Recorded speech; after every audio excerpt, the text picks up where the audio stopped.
Sa pagpapatuloy ng oral argument sa mga issue sa PhilHealth, sinabi ng isang Supreme Court Justice na baka napapanampalitan ang PhilHealth board members dahil hindi raw nasusunod ng batas. Kinwestiyon din ng SC ang limitadong budget ng PhilHealth gayong may alokasyon dapat ito mula sa sin tax. Ang masagot ng PhilHealth sa unang balita ni Salima Refran. Please be seated. Sa oral arguments, kaugnay ng pagsasauli ng PhilHealth ng 89.9 billion pesos sa sobrang pondo umano nito sa National Treasury, tinanong ng mga maestrado kung nabawasan ba nito ang 663 billion peso deficit ng PhilHealth noong 2023. Your Honor, it reduces, Your Honor. It reduces the deficit. Did I hear it right? Your transfer of 60 billion to the National Treasury reduced your deficit. I think baliktad sa Your Honor. It reduces our accumulated revenue.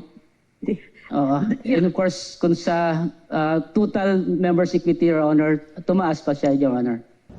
Lumabas din sa pagtatanong sa PhilHealth na hinihingi lang nito sa Kongreso ang tingin nitong kailangang pondo kahit may tiyak dapat na alokasyon sa universal healthcare mula sa sin tax o buwi sa sigarilyo at alkohol. You're not observing what the law requires. Your Honor, budget principles require that it's needs-based. The government have collected taxes already representing supposedly the subsidy. Why would government not transmit everything to PhilHealth as originally intended? That is correct, Your Honor. Unfortunately, the receptacle to which this money can be transmitted cannot handle the amount of money. Kung hindi kaya gastusin ng PhilHealth, ibigay sa PhilHealth at utusan ng PhilHealth, oy, taasan ninyo ang benefits nyo. Hoy, mag-hire kayo ng mga tao ninyo para magastos ito para sa health ng ating tao. Ganun po lagi ang utos pero hindi po nangyayari until now. Probably it's time to overhaul PhilHealth and change the board for complying what the law requires. Hindi kasalanan ng tao yan. The money is there.